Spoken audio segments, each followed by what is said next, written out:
Un gusto saludarte. El gusto es mío. Muchas gracias por invitarme. A ver, ¿por qué amenaza? ¿Por qué esta ampliación de periodo pone en amenaza?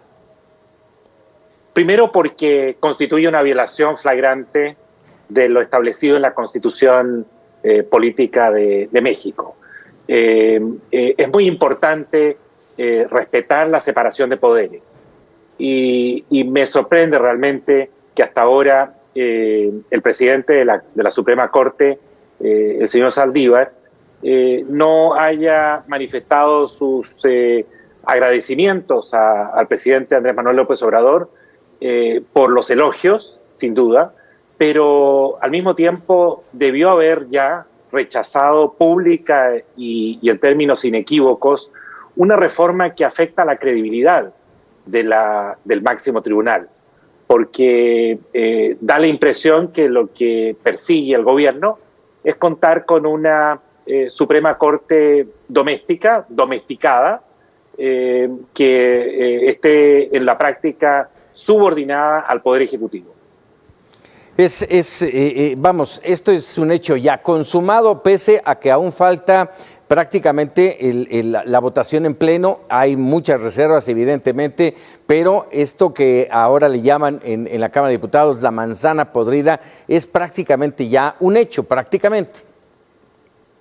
Mira, lo que ha ocurrido, lo que está ocurriendo, lo que estamos presenciando en tiempo real, en vivo y en directo, es realmente deplorable, porque se está consumando una operación que a todas luces busca que el presidente actual, vía control remoto, desde el Palacio Presidencial, pueda controlar nada menos que al único poder del Estado que hasta ahora no lo tenía subordinado, porque ya tiene el control pleno del Congreso, tiene mayoría el partido oficial en el Senado y en la Cámara, de tal modo que allí no tiene mayores límites al ejercicio del poder. Y acá no está en juego solo lo que es la Suprema Corte y el rol del presidente de la Suprema Corte. También, y esto es muy importante señalarlo, el presidente de la Suprema Corte es a su vez, por derecho propio, presidente del Consejo de la Judicatura. Y ese es el órgano que disciplina a todos los jueces. Como tal, como presidente del Consejo de la Judicatura, el actual presidente, el señor Saldívar, tiene la posibilidad, por ejemplo, de fijar la agenda, las prioridades, y desde luego con su presencia, sumado a otros dos miembros designados por el Senado oficial, el Senado controlado por Morena, y un cuarto miembro designado por el propio Andrés Manuel López Obrador, tendrían entonces una mayoría automática de 4 miembros del Consejo de la Judicatura, porque en total son 7. Y estas autoridades son las encargadas de destituir a un juez, disciplinarlo, sancionarlo, trasladarlo, suspenderlo. Nada menos que tiene ese poder. Si logra imponer su voluntad Andrés Manuel López Obrador a través del partido oficial en el Congreso, tendrá entonces la mayoría que requiere para mantener en línea, en la línea oficial, a todo el Poder Judicial. ¿Será trascendental? ¿Va a tener una trascendencia vital para México esta decisión? Esta decisión rompe con un principio fundamental del Estado de Derecho y viola no solo la Constitución política, sino también las obligaciones jurídicas internacionales del país. Es probablemente el retroceso más grave desde el punto de vista institucional sufrido por México desde los tiempos de la dictadura del PRI. México ha logrado en los últimos 20 años construir un récord, construir instituciones democráticas. No son perfectas, no podrían ser aún mucho más fuertes, sin embargo es todo un andamiaje jurídico que ha permitido ponerle límites al ejercicio del poder, tanto durante el gobierno del presidente Vicente Fox como también durante el gobierno de Felipe Calderón y de Peña Nieto. Sin embargo, esos controles, esos mecanismos de pesos y contrapesos que son propios de un sistema democrático, podrían estar en serio riesgo si esto se logra consumar, a pesar, insisto, de constituir una flagrante violación al artículo 97 de la Constitución de México. Muchos, déjame preguntarte, José Miguel, muchos temas espinosos y polémicos, muchas iniciativas de reforma ya aprobadas, como es el caso de la ley eléctrica, como es ahora el tema de los hidrocarburos y muchas otras que están metidas justamente en la Suprema Corte de Justicia para dictaminar si proceden o no. ¿Corren riesgo con esta decisión? Desde luego que sí, y por dos razones. Primero, porque Saldívar, quien recibe hoy día todos los elogios de Andrés Manuel López Obrador, es alguien que ha tenido serios desaciertos en el ejercicio del poder como presidente de la Corte. No hay que olvidar que Saldívar, más allá de todos sus deberes como magistrado presidente de la Suprema Corte, se expresó públicamente apoyando la decisión del presidente actual de otorgarle asilo político, refugio en la Embajada de México en Bolivia a expersoneros del gobierno de Evo Morales cuando se dio la crisis política en ese país. Yo me pregunto qué función, qué mandato, qué explicación tiene un presidente de la Corte Suprema para emitir un concepto que es esencialmente de carácter político. Pero desde el punto de vista jurídico, mientras se ha desempeñado como presidente de la Suprema Corte, Saldívar también ha tomado decisiones que son lamentables, como por ejemplo no objetó de plano esa petición de Andrés Manuel López Obrador de investigar a los expresidentes y de investigarlos sujeto a los resultados de un referéndum.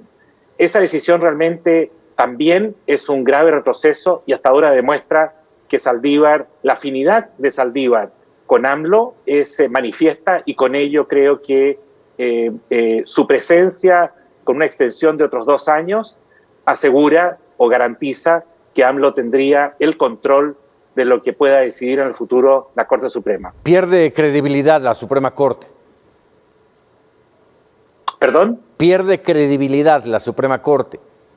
La Suprema Corte está, desgraciadamente, su credibilidad está en serio entredicho, está en discusión. No solo por estos halagos y elogios públicos de Andrés Manuel López Obrador, que para justificar esta violación de la Constitución política, esta interferencia flagrante en la independencia del Poder Judicial, hace estos halagos públicos al presidente de la Corte, en quien él, según él, confía.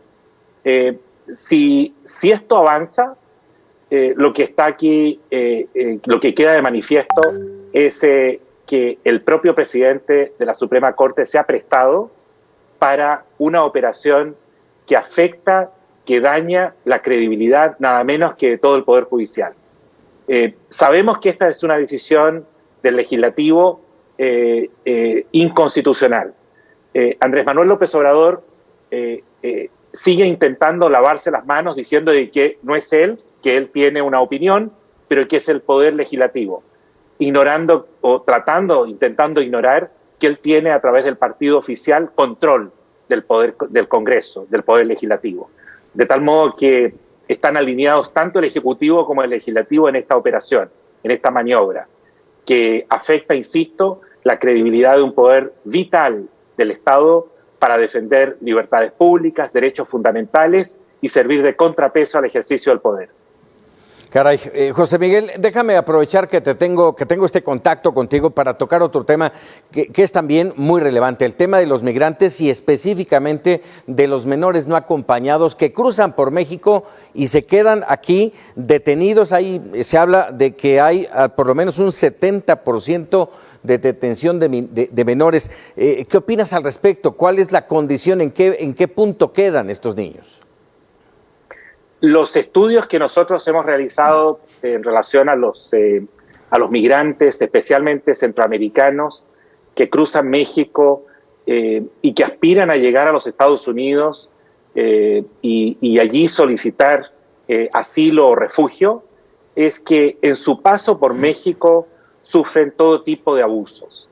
Abusos en los que están comprometidos no solo las mafias, mafias que trafican con estas personas, las extorsionan, les suben o le cambian las tarifas de acuerdo a cómo van avanzando en México, pero lo más grave es que estas mafias actúan con la complicidad muchas veces de la policía y también de funcionarios de migración. Sabemos que esto afecta a mujeres, a niños, a menores, a adultos mayores y en general a personas que huyen de la pobreza o que huyen de la violencia, de los abusos que se siguen cometiendo lamentablemente en Centroamérica, pero desgraciadamente el tránsito hacia los Estados Unidos está sujeto a todo tipo de abusos, donde incluso en ocasiones está involucrada la Guardia Nacional. Vaya situación. Déjame decirte por último, estamos a unos días, 8 días concretamente, del Día del Niño en México. Y en ese entorno quisiera tocar este tema del resurgimiento de grupos de, déjame decirlo así, de soldados menores de edad en algunas comunidades. Concretamente estamos hablando de la Sierra de Guerrero, en donde se han tenido que tomar las armas ante los hechos de inseguridad y violencia en esta zona del país.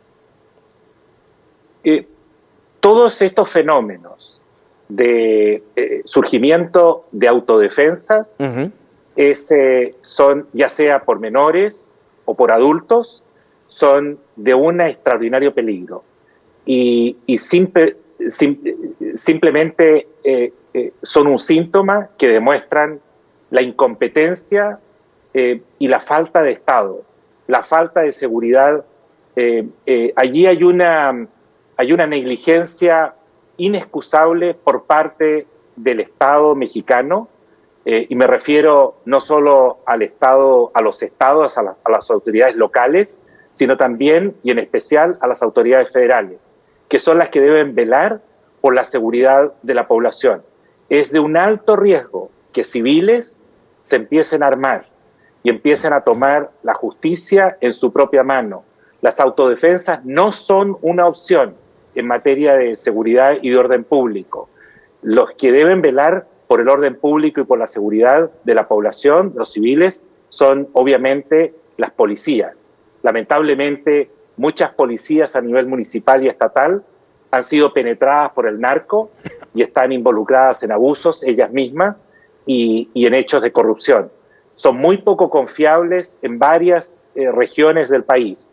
Por ello habrá que entonces, de una vez por todas, hacer esfuerzos en México, pero esfuerzos rigurosos y serios por reestructurar una policía que pueda servir las necesidades que son tan profundas de seguridad de la población, pero protegerla dentro del Estado de Derecho, no por fuera del Estado de Derecho. En otras palabras, sin que esto se traduzca en abusos, tanto a los derechos humanos como en hechos de corrupción.